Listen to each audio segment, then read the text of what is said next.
Hello and welcome to the second in our tape series. We are going on a guided tour through the Lazeria Map collection. We do not have enough time to show every map. However, we will look at some very old maps, as well as some new maps, some old map books, and some new map books. Together, we will carefully examine some of the rarest and strangest maps in the world. This program is intended to be scholarly because it is based entirely on fact. However, your own conclusions will determine whether or not you believe what you see is true. It will not take a cartologist to appreciate and understand these maps. However, it would be necessary to have some interest in factual history. We would like for this program to cause you to think and challenge certain principles that you've been taught. We would like for you to ask questions that you never dreamed of asking before. To begin our journey, we're going to go back to the year 1805. Alright, the first map we're going to show you is from 1805, and it is an Arrowsmith Lewis. You'll notice it is a black and white map, and we start to see a couple of names crop up. Right here we have Davis C. And Davis explored this region from 1585 to 1587. And here, of course, you'll notice the Hudson Sea, Hudson Straits. And Henry Hudson was in this area in the 1610, 1611 time frame. You notice right here, Southampton Island is actually a peninsula. And for some reason, Southampton Island is a peninsula on virtually every map of North America that was done between the years 1650 and 1820. Now, right here we have Greenland, and we have a huge white expanse here, which we're assuming is unexplored, unknown. We don't see a lot of detail in these islands right here in this area. It just looks like a horn going up north of the Hudson Bay, attaching itself to the body of the continent. But as we will see later, there are a bunch of islands here. And coming over to this area, you'll notice the country of Alaska, this area, the territory of Alaska, doesn't have a name, but the word Alaska does appear right here at the Aleutian Islands. That's the only place Alaska is listed. This was a respected map in its day. It was perhaps published in small atlases for basic high school, college reference work. It is an 1805 Arrowsmith Lewis. Okay, the next map we're going to show you is a J.H. Colton from 1855.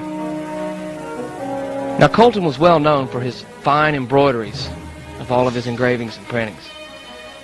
Absolutely beautiful. And his accuracy was well detailed too. You'll notice the Gulf of Mexico here, Central America, eastern coast of North America, the west coast of North America. Right here you'll notice there's British possessions, and right here it says United States. Now we're going to look a little closer in this area, starting here with Greenland. Greenland has a new shape, but it stops right up here. And we have a few more names. There's Frobisher, who was in this area in the 1570s. And Baffin Bay. Baffin, of course, was here in the early 1600s. You'll notice Southampton Island is now an island. That's pretty accurate. And Hudson Bay looks well detailed. And there are a couple of important rivers that go into Hudson Bay. And you'll notice in this area the islands are starting to break up more, perhaps revealing a northwest passage through here. And right over here we come to Russian America. The word Alaska can only be found right here where the Aleutians are. And back up here you will notice an expanse of white, which we are assuming is unexplored. Now, a couple of years before this map was printed, there was an explorer named Robert McClure who'd said he'd traveled through the Northwest Passage, and he was the first. But there are other accounts way before then, such as the one in 1595, when the merchant trader Michael Locke reported that he'd met up with an old Greek sailor in Venice, and this Greek sailor had told him that he had been through the Northwest Passage in 1592. Now, there was a lot of controversy when this map was made concerning the Northwest Passage. And in 1845, there was an expedition launched by Sir John Franklin. He set out to look for the Northwest Passage, but he and his crew and his ship vanished, never to be seen again. Once again, this is a beautiful full-color map from 1855 by J.H. Colton.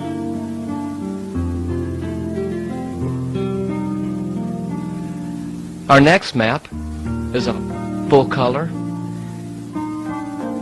Johnson Ward, printed in 1862 at the height of the Uncivil War. Let's notice the same things we've noticed in some of the other maps. Coastline, eastern North America, looks very good. Florida, the west coast is very accurate. The Hudson Bay is even more accurate. Southampton Island is actually much larger. Hudson Strait, we can see the detail on all these islands through here. Perhaps a couple of ways that a sailor, an explorer, could get through the Northwest Passage. Looking over here at Greenland, the east coast of Greenland is somewhat very undefined. There's a couple of new apparitions, some new inlets in Greenland. And here we have the expanse of white again.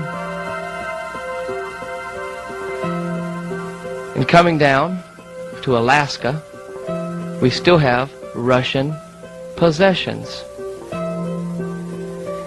The word Alaska is only on the Aleutians. Now, our history books tell us that in 1867, Alaska was purchased by the United States from Russia. But that's not really true. The United States actually purchased Alaska from the Russian-American Fur Trading Company. The Russian-American Fur Trading Company owned this entire region. It was a company. The Eskimo originally inhabited this area. In 1867, when Alaska was purchased, there were 26,500 native Eskimo and less than 1,400 fur trading workers. The territory was purchased for $7,200,000. I wonder how much they gave the Eskimo for that.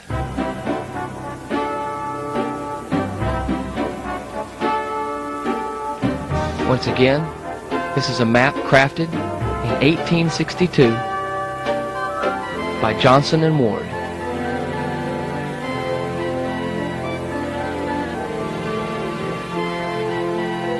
Our next map was crafted in 1873 by J. David Williams. This is also a beautiful full-color map. United States. Many of the states are starting to take their modern-day shapes. And we have a lot more detail in this area. Now we see literally hundreds of islands and many, many different passageways through these islands. We might ask, how come other explorers didn't know this region had so many islands and passageways? But most every one of them are named after some explorer from one time period or another. Back up here, we see the east coast of Greenland is starting to take its shape. We stop right here on Greenland, except for this area. Of course, we have again our huge white expanse of what we are believing is unexplored territory at the time. Alaska is now called United States territory.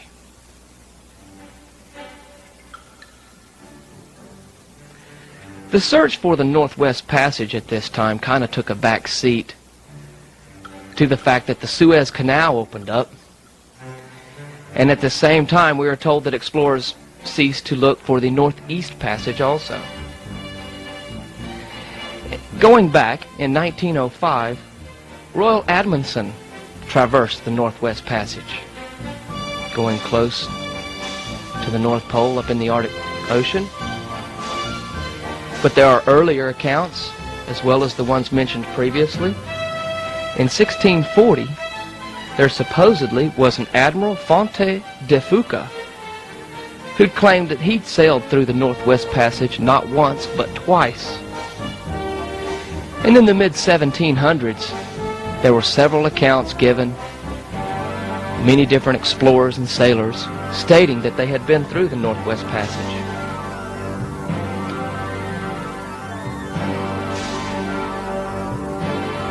Most every one of the early explorers claimed of seeing open polar seas in this area,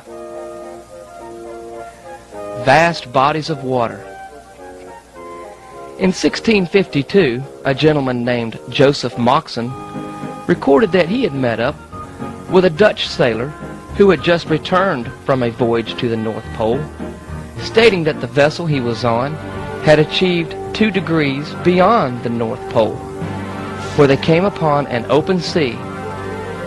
The weather had changed quite suddenly, and his quote was, "It was as warm as Amsterdam in the summer."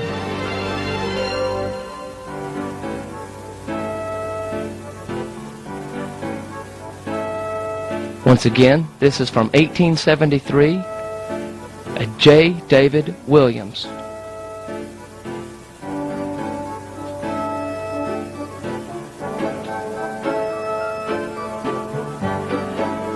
Our next map is of Antarctica. This is a map from 1906. A couple of things of interest. There are many explorers. Here's out of the Cape Horn, originating, coming all the way around here. South America right here.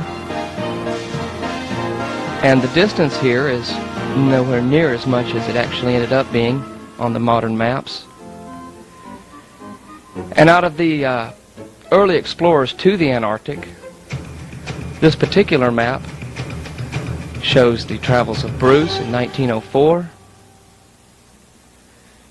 the travels of Scott, his 2 voyages, 1903 and 1902. And as you can see, there were other explorers in here, but for some reason, the coastline of Antarctica is very vague. There's actually places where there are 2 or 3 coastlines. Let's assume that it was because of ice flow and drift and glacial activity. And we're just going to flip this map over.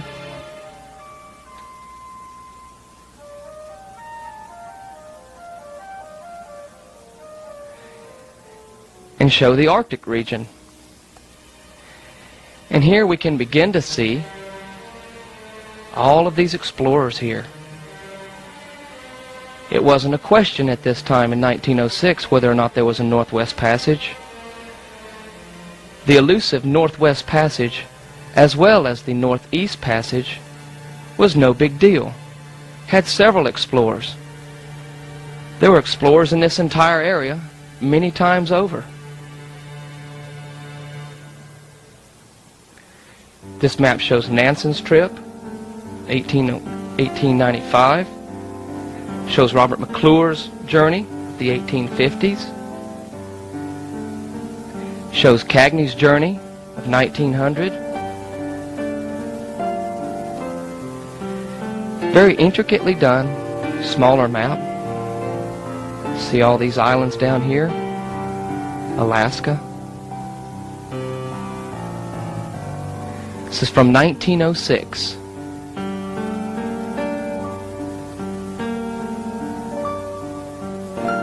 Our next map doesn't have a date on it. It's a small map also, black and white.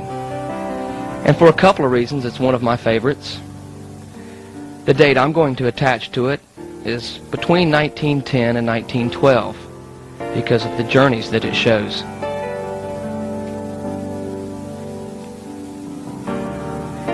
It includes on this map the journey of Perry in 1909.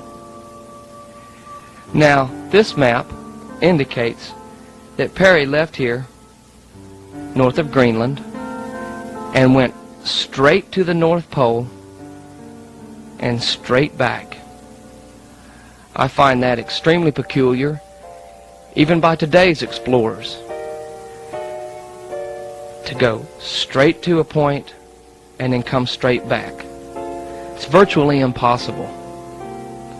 Another peculiarity of this and other polar region, North Polar region maps is that they fail to mention the journeys of Frederick Cook.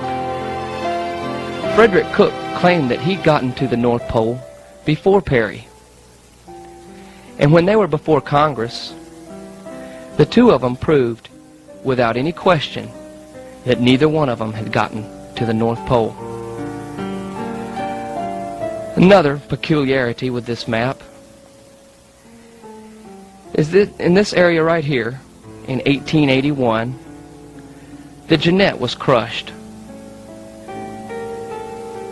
The commander of the Jeannette was DeLong. DeLong and his men died in Siberia, but the wreckage of the Jeannette drifted. This line right here says the drift line of the Jeannette wreckage. The Jeannette wrecked here and then drifted all the way down through the North Pole, coming down this way, all the way to the southern tip of Greenland. The wreckage traveled 3,500 miles. And if we are to believe that this is all polar ice cap, how did this boat, this ship that wrecked, drift 3,500 miles down here? Once again, this is a North Polar region map from approximately 1912. Now we're going to show you an old book. This is a very old book. It's almost 300 years old.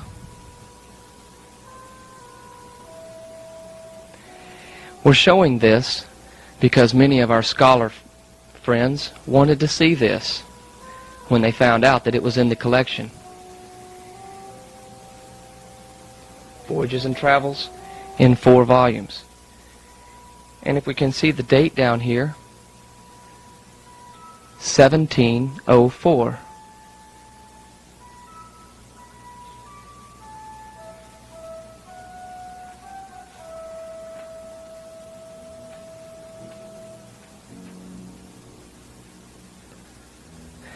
A Voyage Round the World by Dr. John Francis Gemelli Carreri.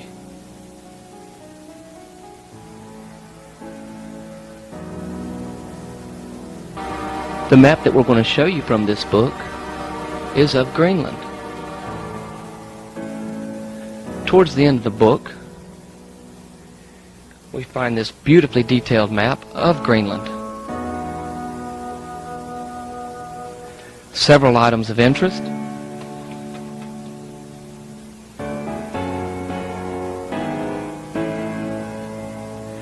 Here's an island which perhaps could be Grönland, Greenland, the east coast of Greenland. And it shows a body of land right here. And over here says Witch's Land.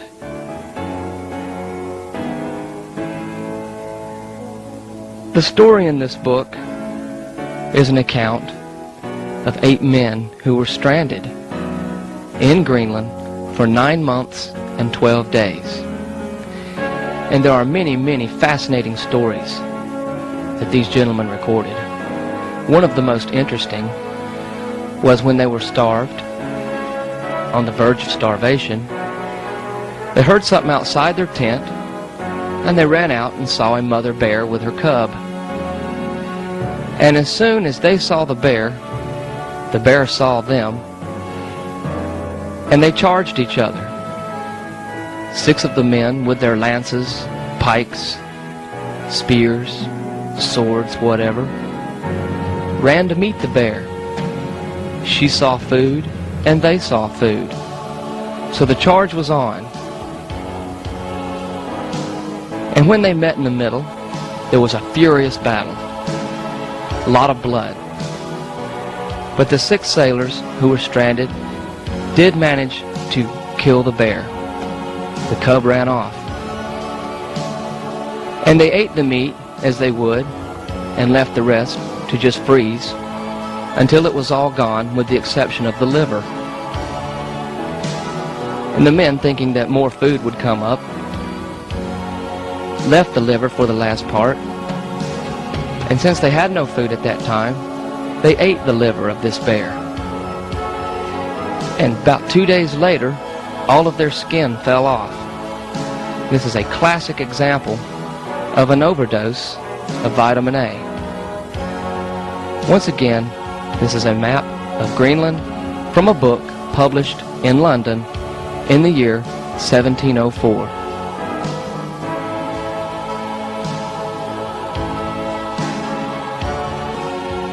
Alright, we're going to take a look now for a few minutes at just a typical globe that you could find in most any high school library.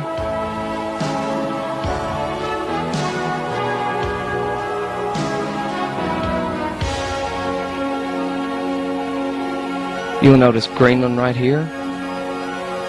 Greenland was supposedly discovered in 1070 by the Nordic explorers, at which time they called it Vinland. But there were also other places in Canada, along the coast here, that at one time or another were called Vinland.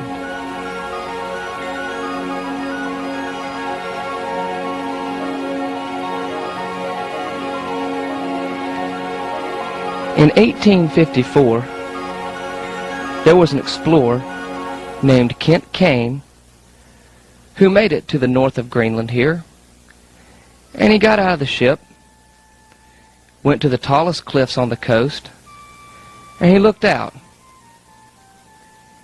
and he recorded that he saw vast open polar sea with no ice and heavy breakers. But before this time, we are taught that everyone thought the world was flat. If we look a little bit closer, we can find that Julius Caesar in 50 BC had a problem with the old Roman calendar, which consisted of 355 days in its solar year. Julius Caesar chose to make the new Roman calendar with 365 days in the year, and every 4th year a leap year was added to the end of February. And what does that tell us? That tells us that Julius Caesar, with his experts, knew that not only was the earth round, but it took 365 days to circumnavigate the sun. They also were fully aware that there were almost 24 hours in a given day.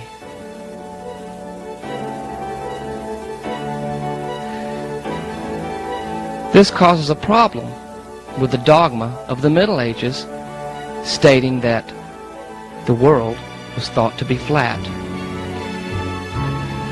Now we're going to look at some old maps written in Latin, and we're going to bring up our Latin expert, Paul Vanetti.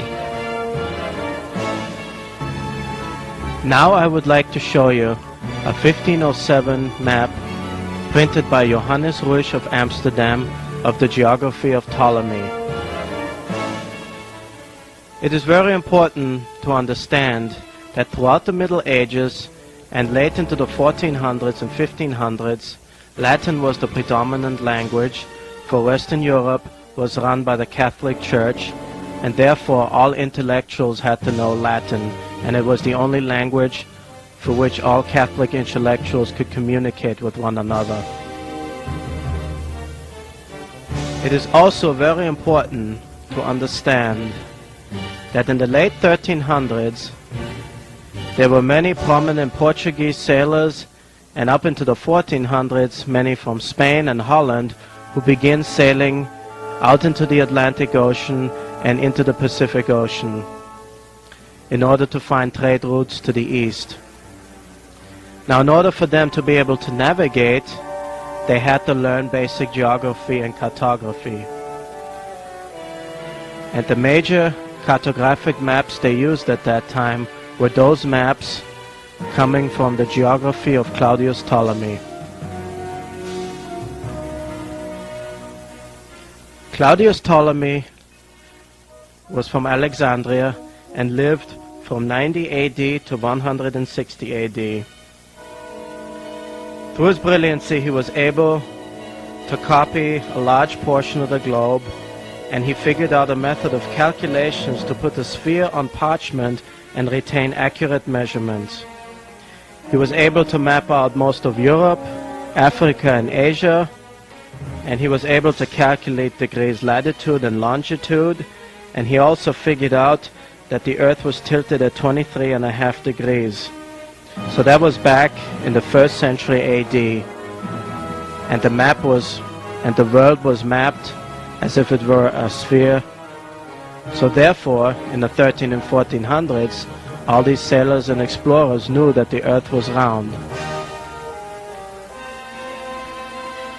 This map is a copy from a Dover Publishing Company book called Claudius Ptolemy, the Geography, and it can be obtained in any bookstore.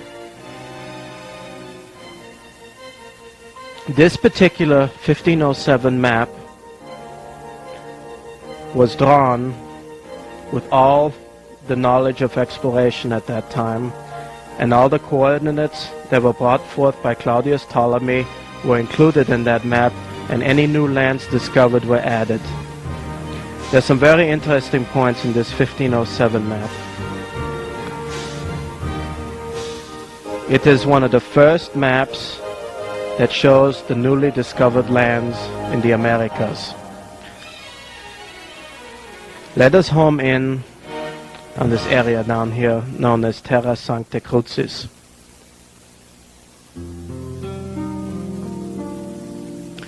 As you can see, it is actually a detailed description of the northern coast of South America, which was explored and mapped in the late 1490s. You can see the winding of the continent, what is now Brazil, and going further down south. And up here you notice the islands of the Caribbean, island of Hispaniola, which Christopher Columbus was on, as well as the Antilles. And over here you see a portion of another island, which could possibly be Cuba, or it could be a portion of Mexico. One thing that was very significant then, using the measurements of Claudius Ptolemy, was that they believed that all these newly discovered lands belonged to the Asian continent. Now let us go slightly further north here. And as you can see, as you sail westwards from Europe, you encounter a portion of land here in the north which had been discovered at that time. And this is what could be a portion of North America. This portion right here could be a portion of Newfoundland or maybe even Cape Cod. but this actually resembles a portion of North America. Then down here, this resembles a portion of Asia and China. So they believe that the new continent they discovered was actually a part of Asia. One way, let's read how this area here is described in the Terra Sancta Crucis. It actually translates to the land of the Sacred Southern Cross, or New World. This paragraph here talks about when the first explorers landed. They could see a savage race of natives in there that were headhunters and cannibals, and the climate was extremely harsh and tropical. It's a very good welcome to the New World.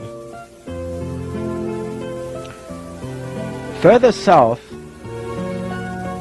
this little sentence here describes how Portuguese sailors entered a frigid zone and were able to reach the 90th degree or the South Pole. Could it be possible that 400 years ago Portuguese sailors actually reached the Antarctic Pole and beat Scott and Amundsen? Let us now show briefly the continent of Africa. You can see the African continent is in great detail, and by 1507 numerous Portuguese explorers and traders as well as Spaniards have been able to circumnavigate Africa in search of the Spice Islands in the east. It was a very important trade route. Over here you see Madagascar and some of the islands in India. And also, let us go over all the way to Asia. And it shows several very nice islands such as Java Major, Java Minor. And these islands here are described as very rich gold producing and spice producing islands, which were the goal of most of these sailors in order to gather the spices and gold in order to trade. Also up here is a small description of China, and they also describe a small island called Chipango, which is the modern Japan, and they talk about people living there that are not very friendly, and the country itself is divided in several small kingdoms with all these little kings fighting one another. Can remind you of the shoguns of Japan, which were prevalent at that time. Okay, over here is a pretty good map of India, and as it goes further down, you can see it vined, which could be part of Burma. And to the south of India, there's an island here, and the script here describes that on that island lived a people that were famous for being diplomats. They learned many languages, and their people became ambassadors to all the countries in the Near and the Far East. Let us look here to the text. And this is a very detailed text describing the different climatic regions and also the different areas where there's maximum and minimum daylight hours and the divisions of day and night. Very accurately mapped details. And they had a lot of knowledge back then. Now let us look up here to the north. You can see 4 islands and a multitude of channels going through right to the North Pole, which appears to be a circular sea. This is very significant. Keep that in mind. You must also understand that these maps of the geography of Ptolemy were used by Christopher Columbus and other explorers of his time. The significance of the map is that it was one of the last maps that shows the New World and Asia connected. In later editions, you see a difference. You see the New World showing all by itself, and that came about after 1521, after Ferdinand Magellan circumnavigated the globe and proven that the New World was separate from the Asian continent. Okay, now we're going to take a small break, and we're going to feature a couple of books, and this is one of them, The Mapping of North America by John Goss. It is a Rand McNally publication and can be purchased at most any bookstore or special ordered for less than $100. We're going to refer to this book. Okay, the first map that we're going to show you from this book is on page 35. And it is a copy of the map engraved in 1570 by a very famous map maker named Abraham Ortelius. This map shows North America and South America, Gulf of Mexico here, the Hudson Bay here, and all the way over here we see that tiny island of Friesland.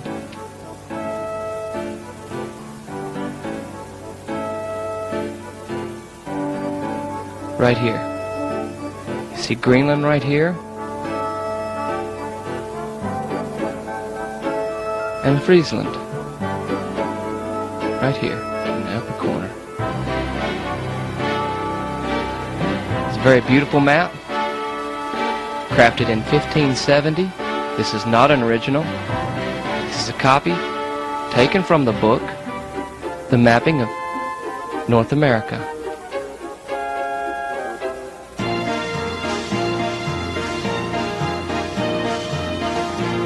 Moving right along, the next map we're going to show you from the same book was done in 1594 by Dotacom. Now, a couple of things of significance here. This was a well-respected navigational map, as you can see, with all the lines traversing the ocean. There's a huge, beautiful sea monster right here. And right up here, we're going to look at Greenland first. This is the west coast of Greenland, and the east coast of Greenland going up through here. Right here is Iceland, and right here is Friesland again. You'll notice there are about 13 different cities and towns, places recorded on Friesland.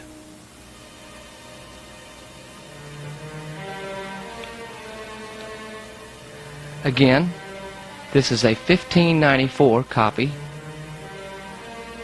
from the book, The Mapping of North America by John Goss. This is a Dotacom.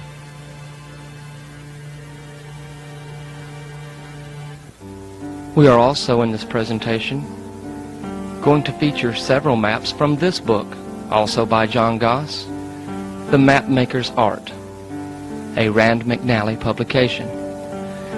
This book can also be purchased at most any reputable bookstore or special ordered for perhaps less than $100.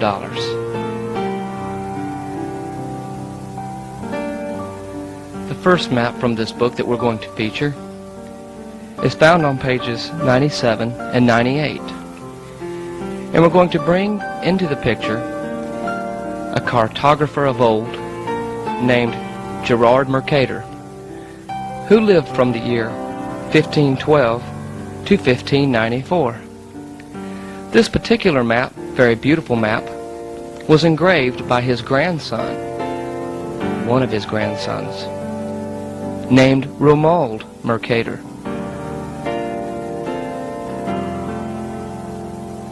This map was engraved in 1587. Gerard Mercator was recognized for his brilliant ability to make maps. He was very highly respected throughout Northern Europe. In 1577, Gerard Mercator wrote a letter to Dr. John Dees explaining that there were 4 rivers up in the northern region that had a very strong flow. This flow was inward, towards the North Pole. And when sailors got trapped in these rivers, there was virtually no way to get out. John Dees, will point out, was somewhat of a 16th century Aleister Crowley. He was into the occult and mysticism, magic. He was tried and convicted of using magic. There are many texts on this map of 1587 done by Romuald Mercator, patterned entirely after his grandfather's map of 1569, which at that time was the most famous world map in all of Europe. Now we're going to examine some of these scripts on this map. There is an important difference in this map of the late 1500s to the Ptolemaic maps of the early 1500s. So you notice there is a division of a western and an eastern hemisphere, and you can clearly see that the North American continent is separated from Asia. There's also a discovery recently made at that time of a new southern continent known as Terra Australis. Let us now examine some of the important script on this map. Let us go to New Guinea.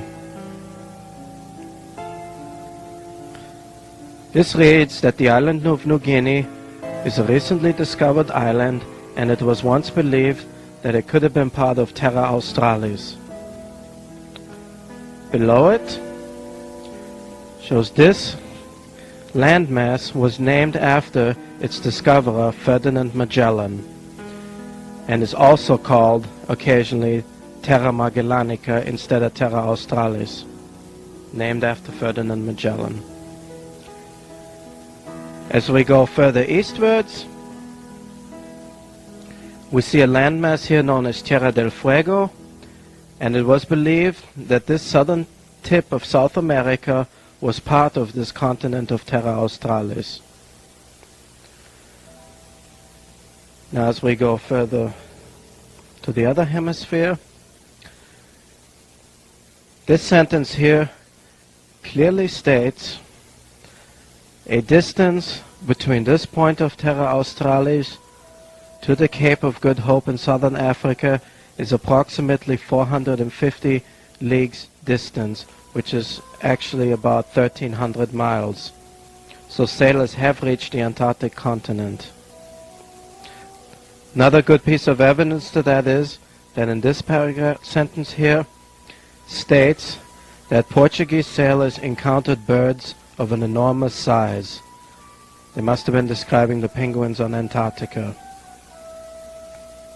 Over here it describes that between the islands of St. Laurent and Los Romeros there is a current which changes occasionally in direction from clockwise to counterclockwise. Between this Los St. Laurent, which is today's Madagascar, and this little island of Los Romeros. Further inland here describes that these vast areas are written about in a book by Paolo Venetti and Ludwig Watermann. There's some other descriptions of this Terra Australis up here. Up here it describes a gold-producing province, and further south a land of many or multiple aromas, land of wild flowers. Now it is important to note that they believed what could have been a discovery of what is known as Australia today, which is tropical. They probably believed at that time that it was a complete part of the Terra Australis or Antarctica. They were all one continent. Over here it describes an island of many riches and spices, one of the sought islands of the western explorers and traders, and it also shows a multitude of islands known as Spice Islands in the east. Let us go to North America. And this text here reads, America, or New India, discovered in 1492 by Christopher Columbus and claimed for the Kingdom of Castile. Now let us go to the far north,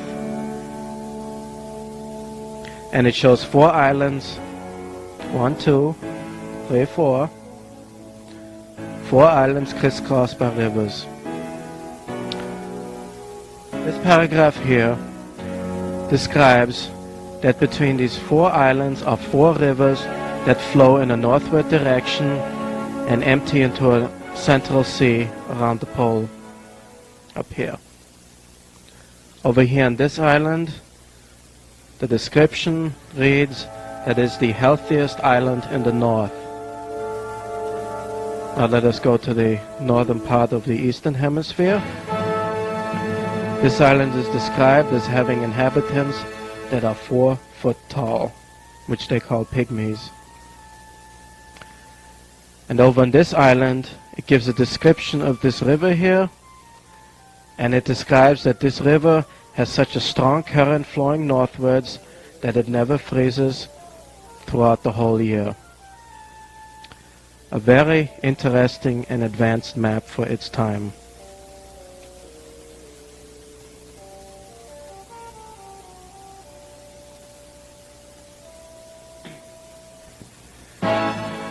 Okay, now we're going to see some more of Gerard Mercator's work. This map is on page 86 and half of 87 in the book Mapmaker's Art. Many significant things concerning this map. It is one of Gerard Mercator's most famous maps. You'll notice this is the northern hemisphere, with the 90th parallel being in the center. You will also notice that there is a navigational meridian placed here.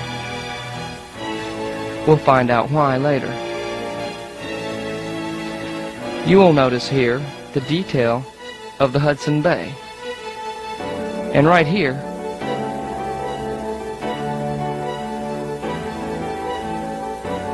we have Southampton Island. No question about it. This right here is the northern coast of North America. This is the northern coast coming over to Alaska. Point Barrow is about right here, and this Alaska is upside down, and it is missing the very important Aleutians. It is called the region of California, as was the entire west coast of North America. Right here we have what later became the Bering Straits, northern Siberia, Nova Zembla, northern Europe, Spitzenbergen, right here. And right here we can see a very detailed map, very detailed, very accurate, of the coastline of Norway.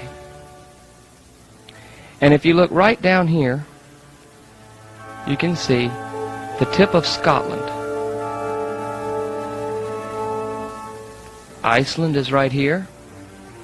Moving over, we see Friesland again, and we can see also that right here is the 350th meridian line. And we can come up a little bit more. For many years it was believed that Greenland had a large island at its southern tip, which was not true. And here is Greenland. And up here in this corner, the upper left-hand corner of the map, we find again Friesland, but it's in much more detail now.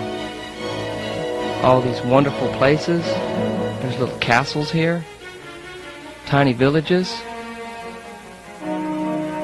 and Friesland is well documented. Now we're going to look at the script contained in these 4 islands, which we will see are called the Bargos Islands, with a mysterious apparition here in the center.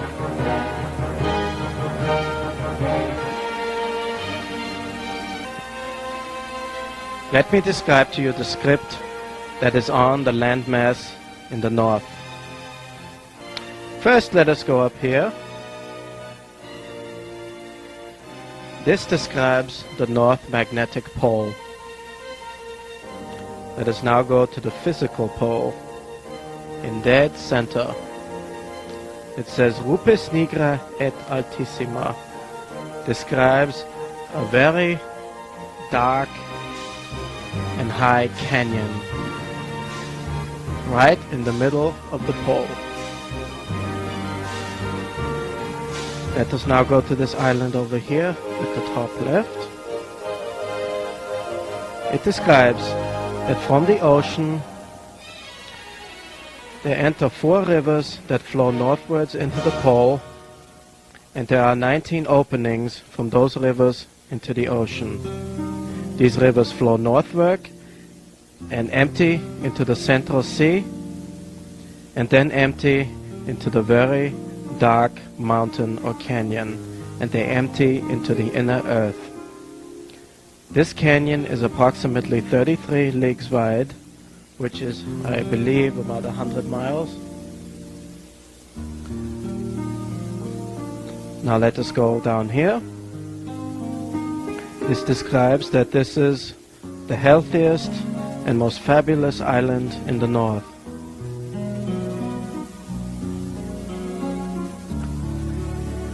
This here describes that this river or channel flows northwards and is divided, and it has 3 openings into the outer sea, and this particular channel is approximately 37 leagues wide.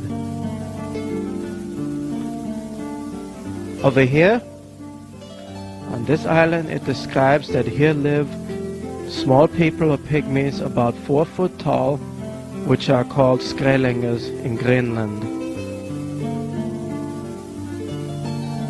Now over here, it describes that this particular river, its flow is so great northwards that it never freezes during the year.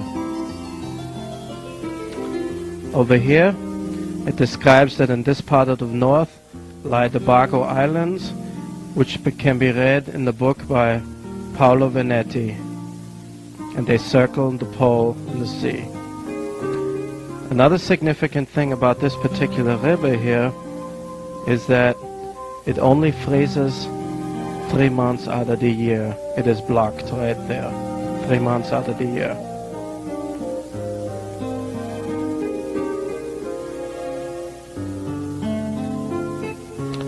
Now let us go further down here to the Hudson Bay. We already described this island as Southampton Island. It describes that this particular sea is made of fresh water, and its extent is unknown to its natives in Canada. A very detailed map by Gerard Mercator.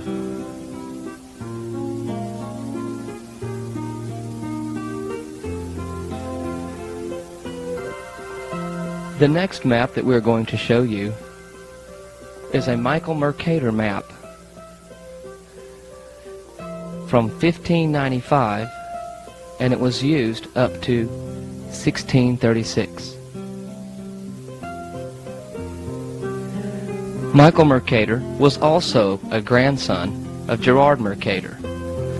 As you can see, he was a brilliant engraver. Now, we are not sure if he was a cousin or a brother to Romuald Mercator, but they had to be one or the other. Many significant things of this map.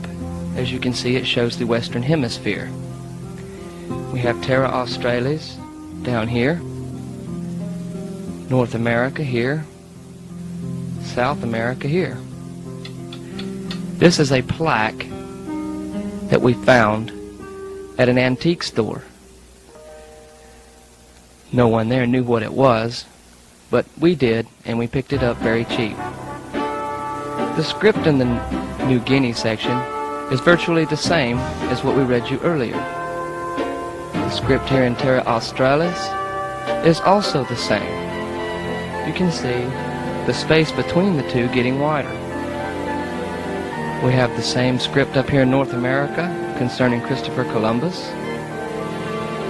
Up to the north, once again, we have the Bargos Islands. And over here, we have a script that tells how the Amazon River had been completely discovered and mapped.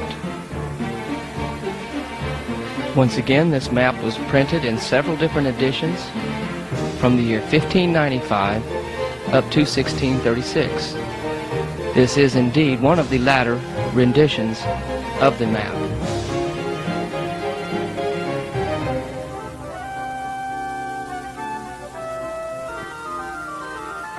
It is also important to point out that this map has Friesland right here in the far top corner, top edge. Well-crafted map by Michael Mercator, grandson of Gerard Mercator. Okay, we're quickly going to show you several other very famous maps that featured Friesland. This is taken from page 62 of Mapping of North America by John Goss. And this map was used widely between 1627 and 1676. It is the first English map. It is done by John Speed and printed in London. And it does feature Friesland in the upper corner. The next page will show the famous Blau map of 1630. It also has Friesland up here, the upper edge, and then again on page 64 we have a Hendrik Hondius map, which also shows Friesland, the upper border, and Hondius tutored under the great Gerard Mercator.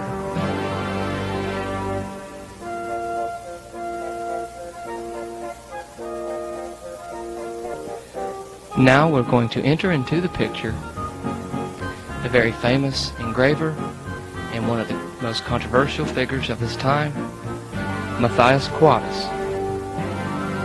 Matthias Quadus lived from 1557 to 1613. He was hailed as a brilliant geographer and a master engraver. His engraving style of maps was somewhat different from others. He took the known regions and mapped them as if they were on a cylinder, which made navigation by his maps easier. But at the same time, it distorted the northern and southern regions. There was a gentleman named Bussemacher who printed his maps for him in various atlases, and they operated out of Cologne, Germany. This map was crafted by Matthias Quadus in the year 1600. This was the year that Matthias Quadus was banned by the church.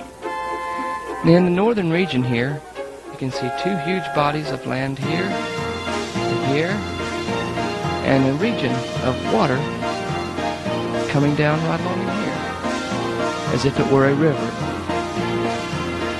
And now we're going to show you another controversial Matthias Quadus map. This is now an original 1600 Matthias Quadus manuscript from a small atlas printed by Bussemacher. This is the reverse of the map. As you can see, it is mounted in double glass.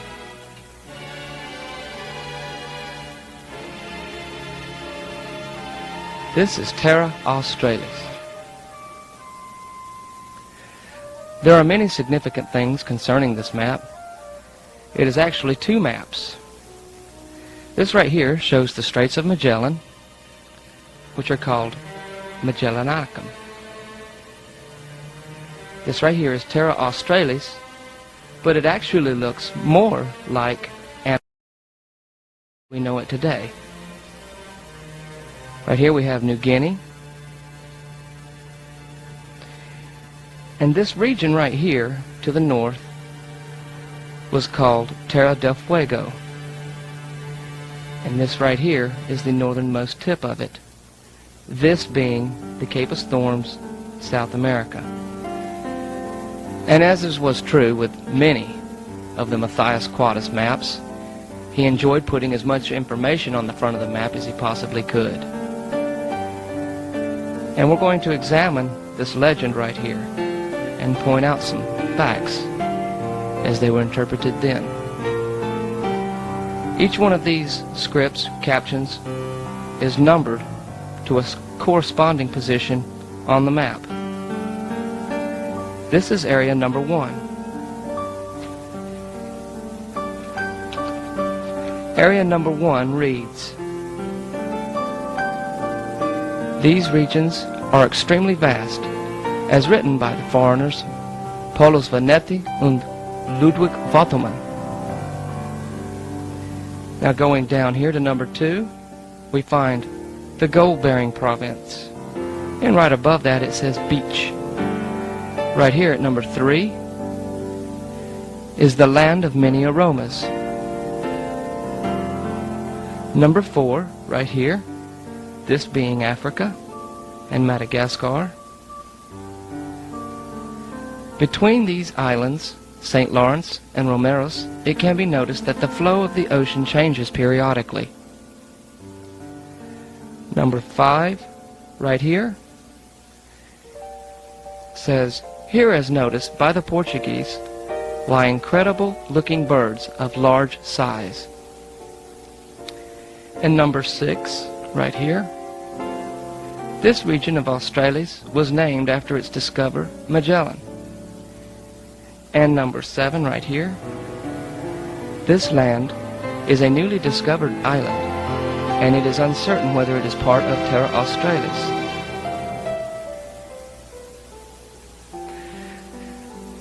Shortly after this map was pressed, engraved, printed, whatever you prefer, Matthias Quadus was banned by the church for a time of making maps. But we can see that he was not banned for more than 8 years. Now we're going to look at the map that started all of this absurdity in our journeys back through time. This is again from 1600, an original Matthias Quadus engraving printed by Bussemacher in Cologne, Germany.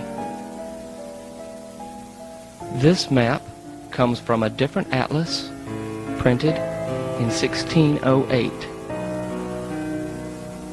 by Bussemacher, scripted by Matthias Quadus. The reverse of the map explains in great detail many aspects of the Arctic region. We will read some of this as it is translated from Latin momentarily. Now we are going to show you the front of this original 1608 map done by Matthias Quadus.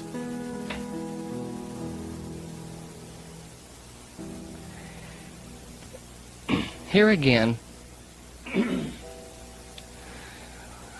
we have a rendition of the Northern Hemisphere.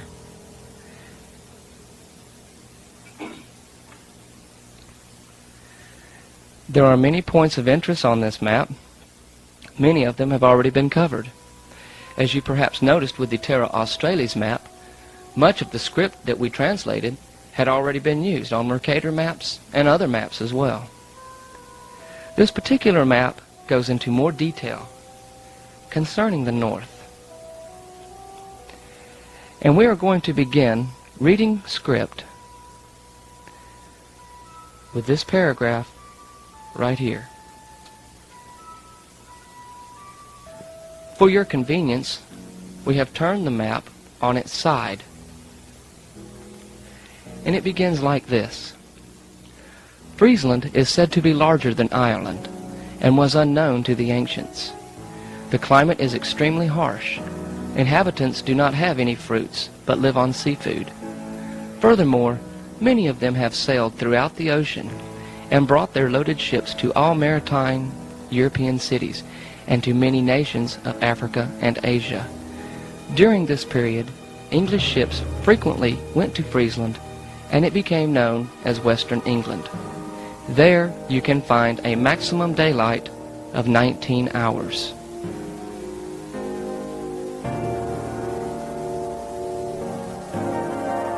Now we have turned the map upside down, showing the paragraph on the other side, which says, Greenland is an island which is quite unknown. Its inhabitants live off of winged game and fish. There exists a mountain just like Etna, which constantly erupts and emits rocks in the form of hot cinders, which when cooled become weak walls, and when water is thrown against them, it makes great lime or potash. In this same place, there is a hot spring, which its water is being used by a neighboring monastery of the Monachar order for the use of heating and cooking of food. It snows 9 months out of the year, during which time very little unfrozen land is visible.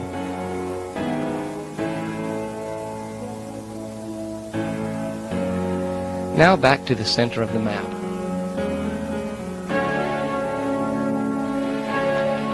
We're going to start with this section here and read exactly what it says. 4 channels break up the island, and they produce 19 mouths or openings to the outer ocean. The rivers flow to the north and empty into the inner earth. The canyon which lies beneath the pole is approximately 33 leagues wide, which is about 100 modern miles. The next section right here states very precisely, in this part of the north exist the Bargo Islands, according to M. Paul Valette, Book 2, Chapter 61. These islands always rotate around the North Pole, and the compass needles always point to the south. Part 2, right here, states, this channel has 5 openings, and because of the speed of the flow, it never freezes. Section 3 of the map, also in 2 sections, clearly states, this island is the best and healthiest of the entire north. This channel is composed of 3 openings, which are frozen approximately 3 months out of the year. Its width is 37 leagues, or roughly 111 modern miles. Section 4, right here. Here live pygmies, which are 4 feet tall and are called Skrælingers in Greenland. The script in the Hudson Bay is also identical to several of the other maps, stating this is a freshwater sea and its extent is unknown to the natives of Canada, which we are assuming at that time were the Eskimos. Now on the back of this map, the script is quite complete. A lot of Greek mythology on how this area came to be. And we're going to start with the line that reads like this. Now to the main point. The large island is almost the shape of a circle, which has at its center a sea, which in its center lies the great dark canyon. Right there. This major island is partitioned into 4 smaller ones by 4 rivers flowing in a cross-like formation from the ocean into the central sea.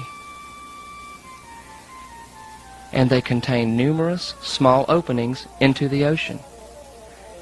The descriptions on this map differ greatly from others, which only outline the well-known regions and do not mention this polar area.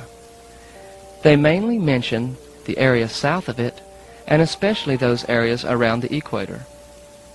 Nonetheless, in order to get to all these places using this map, it is necessary for you to include the north, from where one can reach places in the east as well as in the west. It is also necessary to know that when in the North Pole, all directional points are reversed, and it is necessary to use a sextant. For example, when at the North Pole, in order to go south to Iceland, follow the compass pointing north. In order to go to America, follow the compass east. In order to get to Norway, follow the compass northwest. And in order to get to Friesland, allow the compass northeast. And to Ireland, which is not listed in this map, also go north. And in this fashion, it is possible to reach all the other regions, cities, islands, and bays which are located on this map. This is a noteworthy observation. Within the entire Arctic Circle, it is daylight for 6 months, and there is darkness for 6 months. And this day-night cycle happens yearly, which seems ridiculous and unbelievable to us Germans, Swabians, and Bavarians. Nevertheless, Ovid did not fall from grace, and these facts were given to me by many reliable eyewitnesses. But productivity can suffer on long nights due to excessive sleep. Therefore, the sailors utilize the splendid northern lights and the luminous moon, and are fully supplied with flint, firewood, grease, and body oil. So most of the labor has to be done during the night, and fishing for food during the twilight. Yet in the summertime, there is continuous daylight, but the time span of the days and hours is no different than ours. Now this is a very strange translation here. I will continue. The sound of bells is highly valued where it is desolate. Next sentence. There, the constant sun does not produce enough heat because it is never high enough to emit it. And wherever it is in the region, there is a lot of shade, and the sun seems to always be setting. From information obtained by the observation of this area, if you want to find out the distance to a place by using this map, become acquainted with the capabilities of a sextant. Do not use the degree points on the outer edge of the circle, which circumference is approximately 30,000 German miles, or 20,000 modern miles. Continuing, but the use of the line which comes from the center of the map and intersects with the 290th.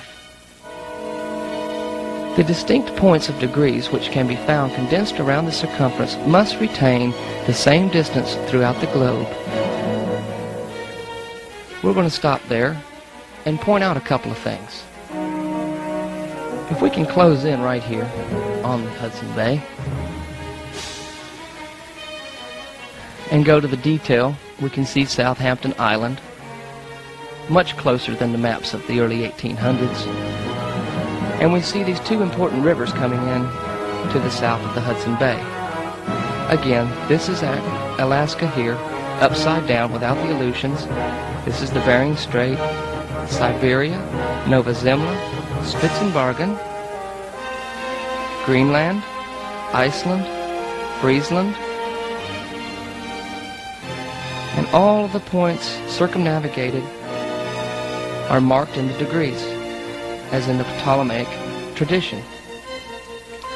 If someone were going to put on a map the depths of the Hudson Bay, they would have had to have come up this way and gone down into the Bay region from the north and completely explored this area to know that there were two important rivers that came into the Hudson Bay here. There is virtually no other way that it could have been done. With the detail of this map going down to Norway, again you see the fine detail of the Norwegian coast, and we can see just the tip end of Scotland right here. It is called Scotia. Iceland is very close to the way it exists today. Here is Friesland. And up here in the far right-hand corner of the map, we have a very good picture of Friesland. Now it is much more detailed. You can see the North Gulf, the South Gulf. You can see all these castles and villages all around Friesland, as well as islands here and here. Back to the center of the map.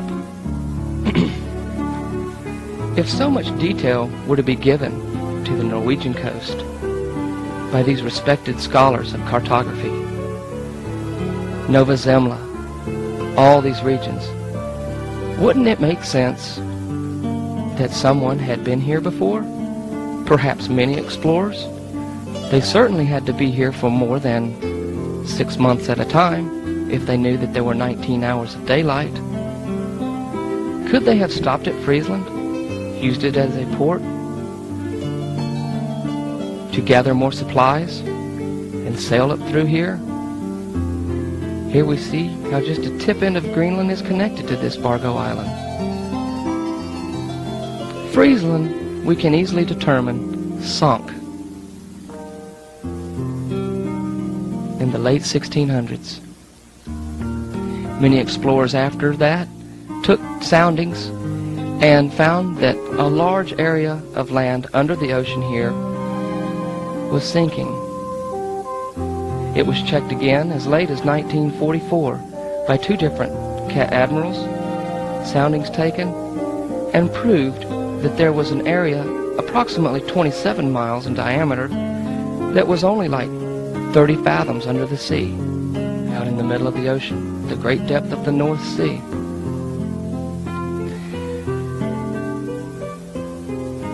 The historical map books indicate that Friesland was never a place, that it was mythological. And it was a figment of our imagination. But we have conducive evidence that states different. And oddly enough, out of all the maps that we have seen in this presentation, the Bargos Islands are perhaps the most mysterious. These Bargo Islands are never accounted for by any of the gentlemen who write such books as having been mythological or having sunk or anything, other than the fact that we received from our textbooks that this entire region is covered with polar ice. Now perhaps if there was indeed a hole in the center of the earth, at the top, at the North Pole, is it possible that we could see this on a modern map? Say perhaps a map taken from space? Let's examine the most modern map that can be purchased at any bookstore at a very cheap price and see what it has to offer.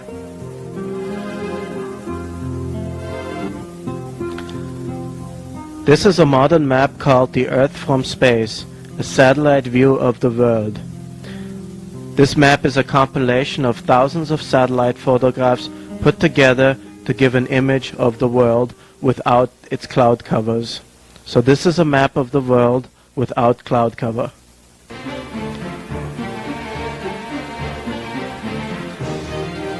Now here on this map, let us take a look and see if we can find similarities to the Mercator map and the Quadras map of the Arctic area. One thing I would like to point out, that this map clearly shows a Northwest Passage. Just come in here and you have a nice choice which route to take. Let's take this route here.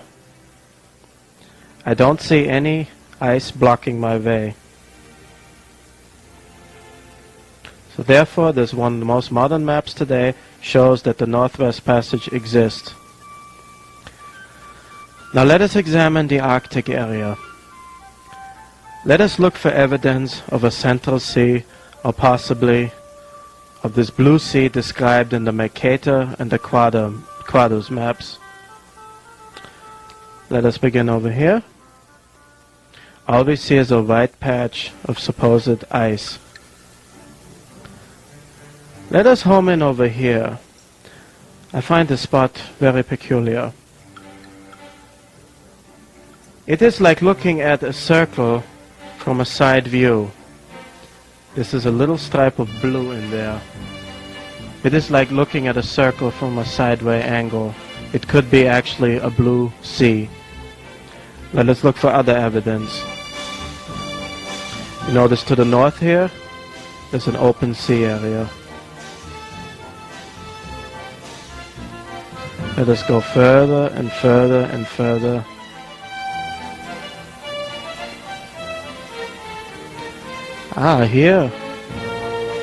Here we see some blue, which could be part of this open sea.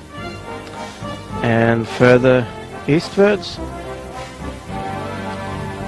here you can clearly see a lot of blue. Blue open ocean water surrounded by ice. If this Arctic here was just an ice cap and it was so cold, why would there be blue open seawater smack in the middle of ice? This can only explain that it must be warmer at the pole, or else there would not be open water. This is from the most modern satellite map of the world.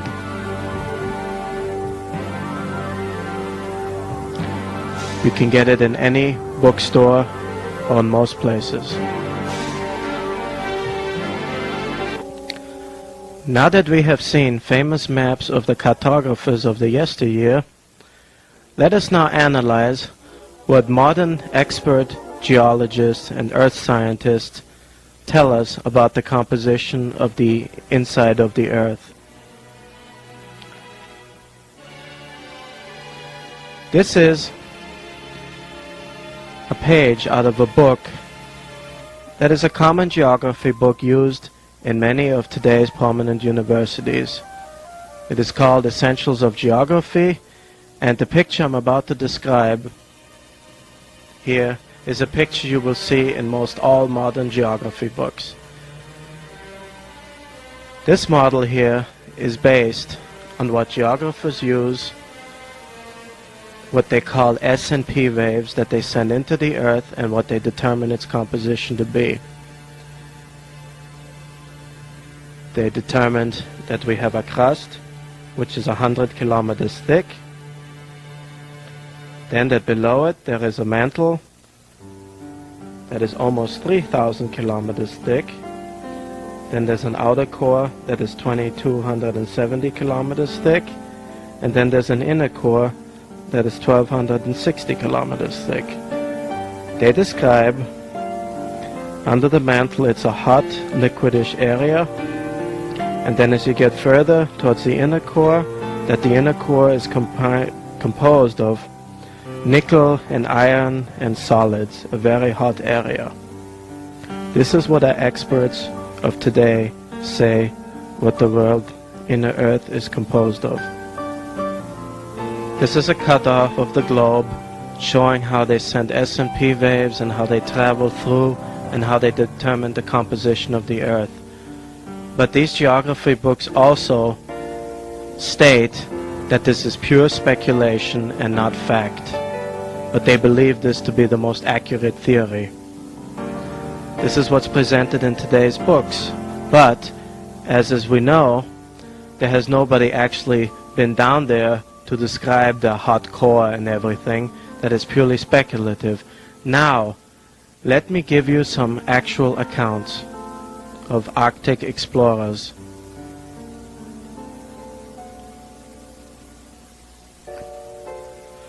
This is a quote from Lieutenant Hooper, Royal Navy, in an expedition from 1849 to 1850. He says, "I've heard the aurora borealis, not once but many times, not faintly and indistinctly, but loudly and unmistakably, now from this quarter, now from that, now from one point on high, and another time from one low down. At first it seemed to resemble the sound of field ice, then it was like the sound of a watermill, and at last like the whirring of cannon shot heard from a short distance.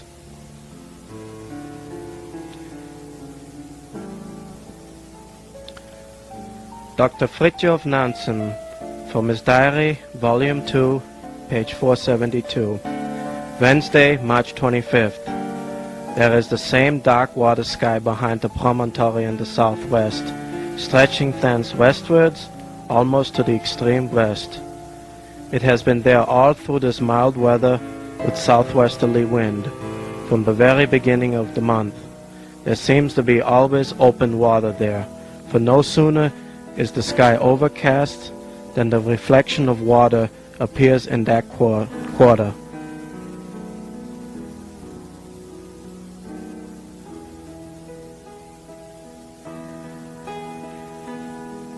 The explorer Kane writes in his diary, "As the surface of the glacier receded to the south, its face seemed unbroken with piles of earth and rock-stained rubbish, till far back in the interior it was hidden from me by the slope of a hill.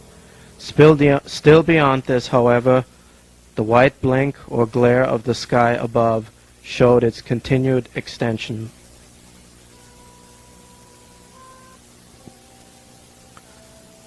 Another quote from Nansen.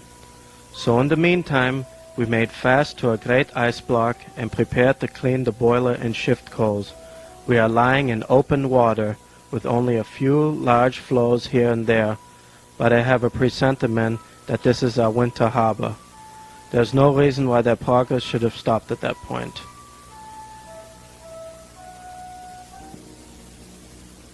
Another quote from Nansen. "This island we came to seemed to me to be one of the most lovely spots on the face of the earth. A beautiful flat beach, an old strand lined with shells, strewn above a narrow belt of clean water along shore, where snails and sea urchins were visible at the bottom, and amphipoda were swimming about. In the cliffs overhead were hundreds of screaming little auks, and beside us the snow bunting fluttered from stone to stone with their cheerful twitter. Here was life in fair land. We were no longer on the eternal drift ice. At the bottom of the sea, just beyond the beach, I could see whole forests of seaweed. Under the cliffs, here and there, were drifts of beautiful rose-colored snow.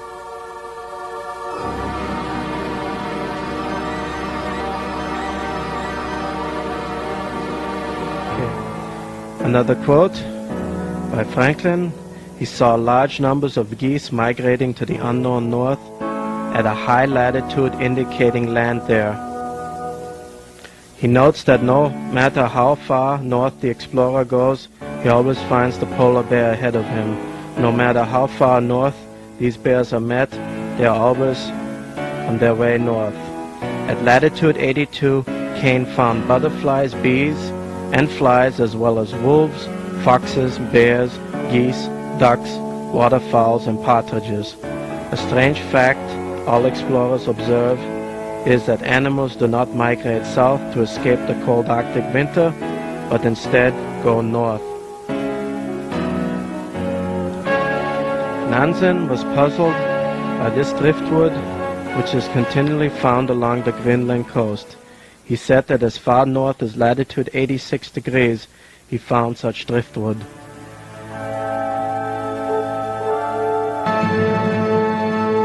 Another account by Dr. Nansen on the occasion when the compass went haywire.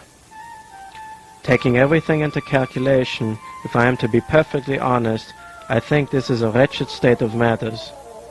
We are now in about 80 degrees north latitude. In September, we were in 79 degrees. That is, let us say 1 degree for 5 months. If we go on at this rate, we shall be at the pole in 45 or say 50 months, and in 90 or 100 months at 80 degrees north latitude on the other side of it, with probably some prospect of getting out of the ice and home in a month or 2 more. At best, if things go on as they are going now, we shall be home in 8 years. Because of Dr. Nansen, finding it getting warmer near the pole, and as well as his compass acting strange, he decided to turn around because he felt he was lost and went back home and ended his mission. Here is an account from another Nordic explorer. I lived near the Arctic Circle in Norway. One summer my friend and I made up our minds to take a boat trip together and go as far as we could into the North Country. So we put 1 month's food provisions in a small fishing boat, and with sail and also a good engine in our boat we set to sea. At the end of 1 month we had traveled far into the north, beyond the pole and into a strange new country. We were so much astonished at the weather there. Warm, and at times at night it was almost too warm to sleep. Then we saw something so strange that we both were astonished. Ahead of the warm open sea, we were on what looked like a great mountain. Into that mountain at a certain point the ocean seemed to be emptying. Mystified, we continued in that direction and found ourselves sailing into a vast canyon leading into the interior of the earth. We kept sailing, and then we saw what surprised us, a sun shining inside the earth. These men eventually sailed into a land in the interior of the earth. They encountered many gigantic people and animals and a very advanced civilization. They spent their time there for a year before they returned back home. A Welshman, Walter Mapes, in the latter part of the 12th century, in his collection of anecdotes, tells of a prehistoric king of Britain named Hela, who met with the Skrælings, who took him beneath the earth. Many early legends tell of people going under the earth into a strange realm, staying there for a long period of time, and later returning. The ancient Irish had a legend of a land beyond the sea where the sun always shone, and it was always summer weather. They even thought that some of their heroes had gone there and returned, after which they were never satisfied with their own country.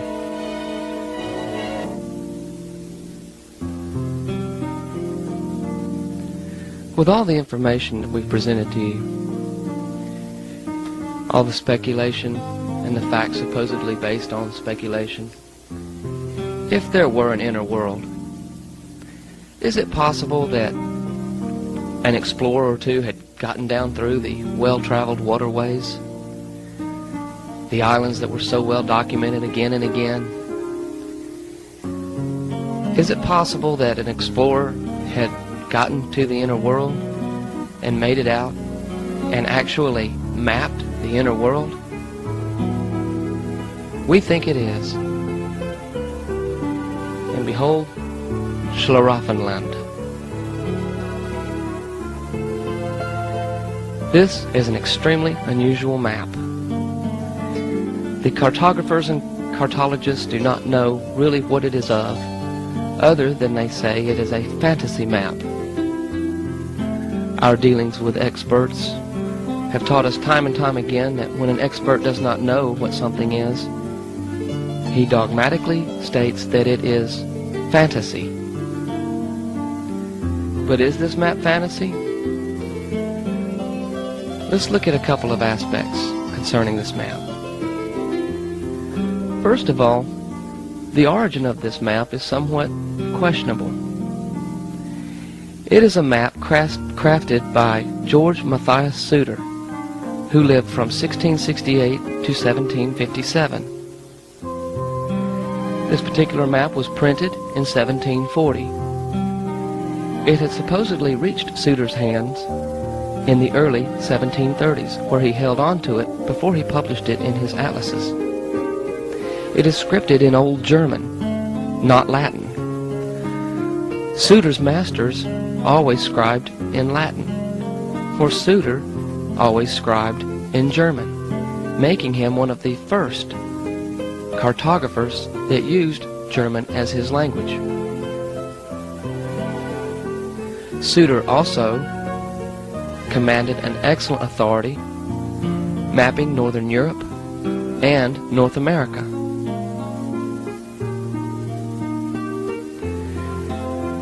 The map was supposedly, the original map, which this engraving was taken from, was supposedly dropped off at Mr. Suter's map shop outside the door and left with no information or anything.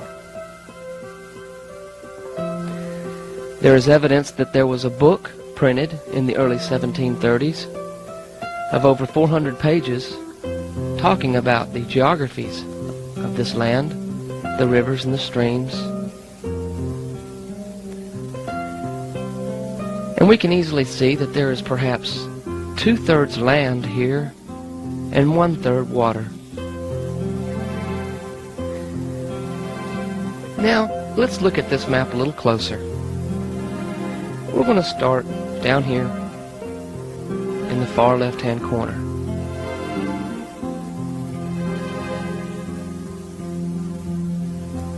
You will notice not one, not two, but 3 measurement graduations.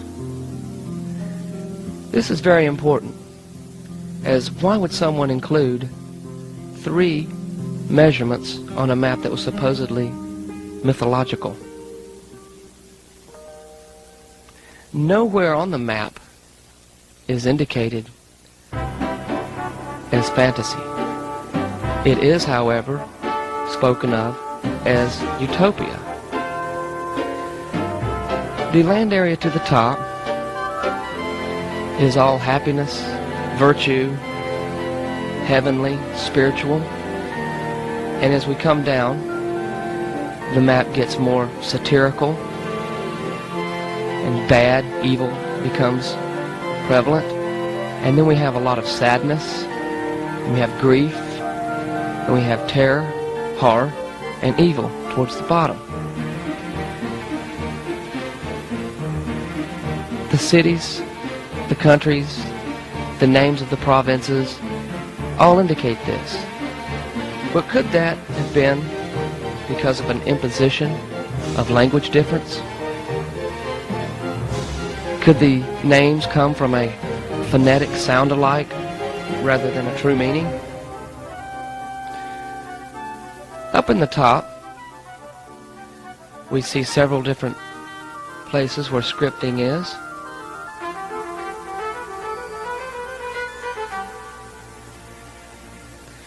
These are scripture from the Sermon on the Mount.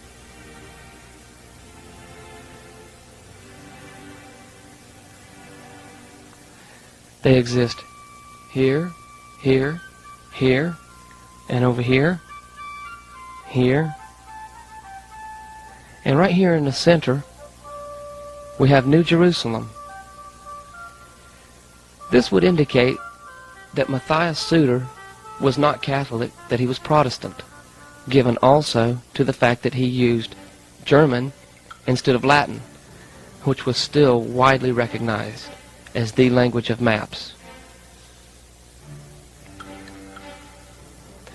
We'd also like to point out at this time that this map is on page 335 of the Mapmaker's Art book by Rand McNally, which can be purchased at most any bookstore.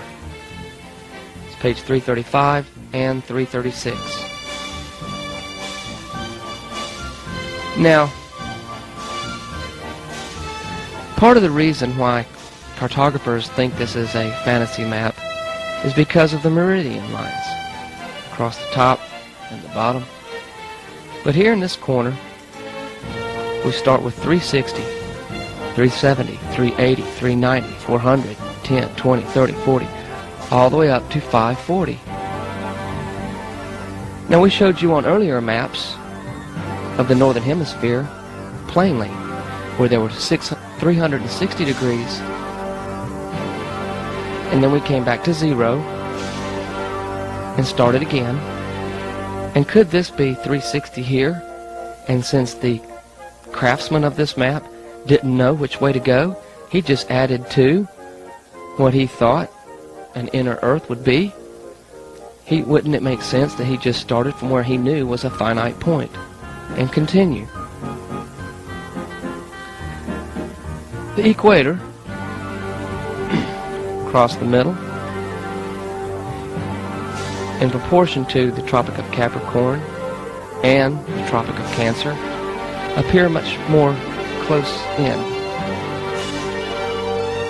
thereby indicating that the map scale is somewhat thrown off. But is it possible that this map is just simply inverted? It almost gives the appearance of being inverted, the way the lines come up this way with the sharpness of the angle.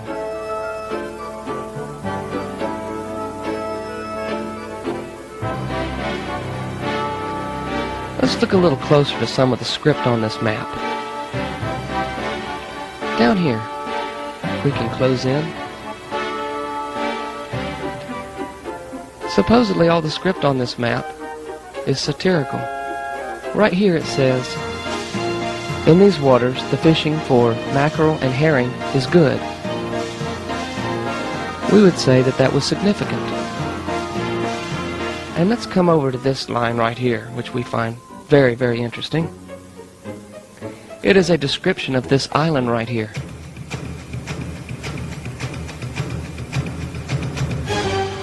Right here it says, this is the island where the machine that controls the weather is located. Now if somebody printed this and engraved it in 1730, how ridiculous that would have been. Controlling the weather is something that's even new to us today. And now, we're going to point out something else. This script right here, written just below the equator, says basically, the sun is the same both day and night, all the time. Or the light is the same both day and night.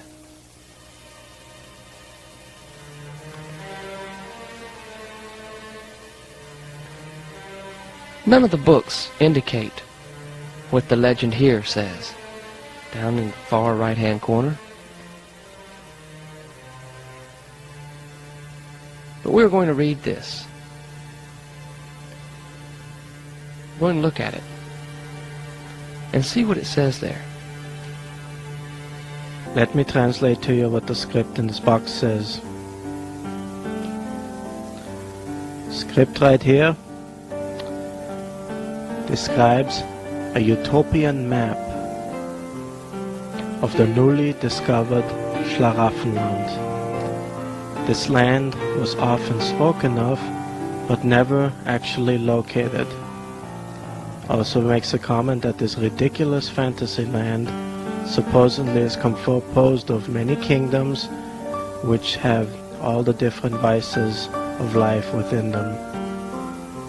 And that this map was delivered by anonymous authors. The Schlaraffenland, often spoken of, but never located, or nobody knows where it is. If you look at this map here, this so-called fantasy map, could this map here give a clue of how to get to the Schlaraffenland? I believe it does. Let us take a look at this. As you notice, this looks like a very high mountain. And notice the rivers flowing right into the mountain. One here, have another one there, and another one going in here. All these rivers flowing right into the mountain.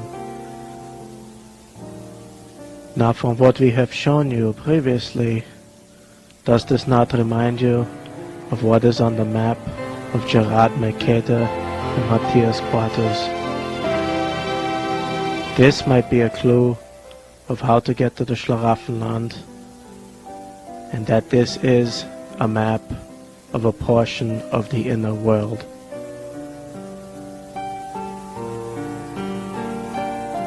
So where does all of the solid core theory come from?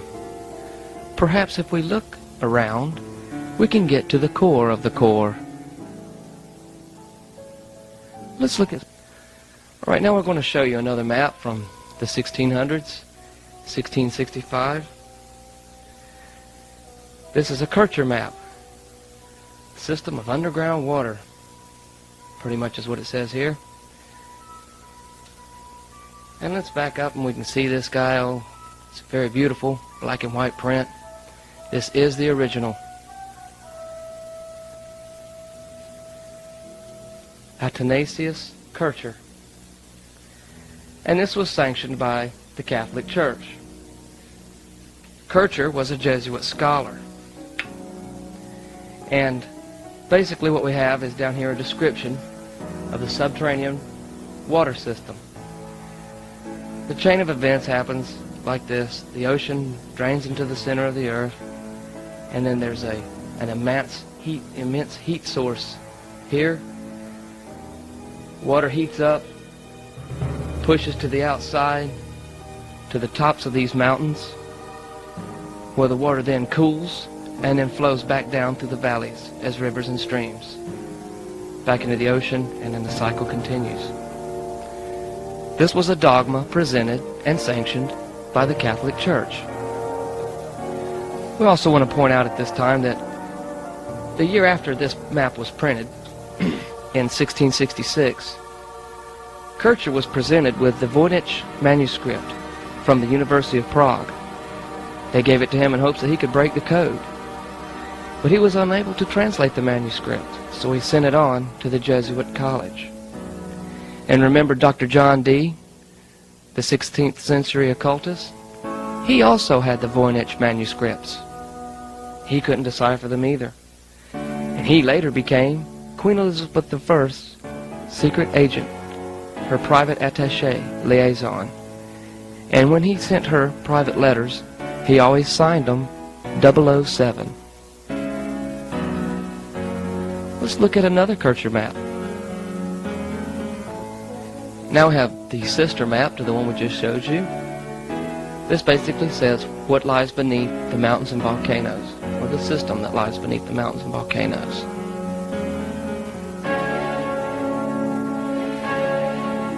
Very beautiful. This is the original. And you'll see there's a lot of Latin script here. And basically, in short, what it suggests is the following. That the central core here is an immense heat source. And there are subcores, or subordinate cores, that heat up the gases, build up pressure, and push them out the volcanoes. Now you may ask, how could the Catholic Church have so much say-so over the political dogmas and how they affect what people think? But Copernicus, who lived from 1473 to about 1543 or so, stated that the planets revolved around the sun. He caught hell from the church, them saying that this was not scriptural. And also, again, Galileo, who lived 1564 to 1649, also said the sun did not rotate around the earth. And in 1616, Galileo was tried and convicted for teaching the sun was the center of the planetary system. He was persecuted by the church. We have done our very best to present to you documented history, gleaning a lot of information from The Mapmaker's Art by Rand McNally, John Goss, also The Mapping of North America.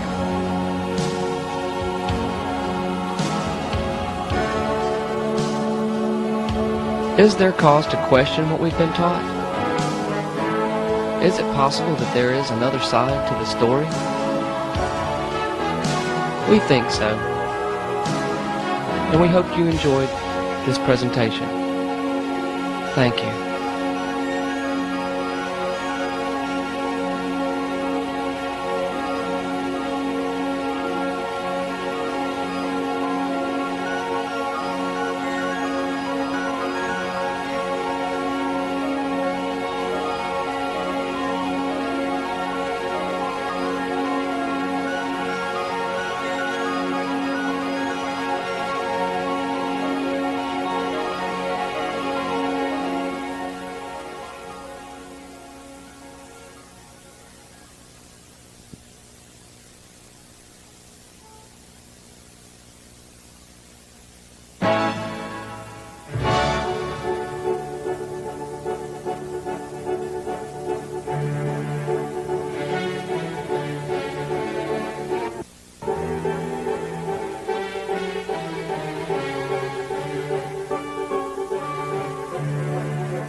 you managed to stay with us this long, we've got a bone we want to throw at you.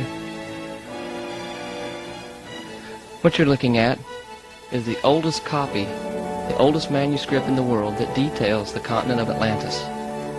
This is also from the mid-1600s by Kircher, the Jesuit scholar. We didn't feature it tonight or in this presentation because we could have spent 2 hours just on it.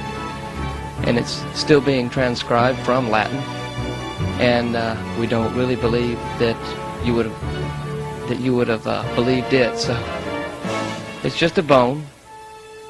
If you can back it up there, not only do we have that, but out of the same book, we have 10 pages of documents, all in Latin, and all totally unbelievable. And now we're going to just take a cruise through the rest, some of the other maps included in the Lazeria library, and we'll be enjoying the music of Fred Schindel and Glass Hammer.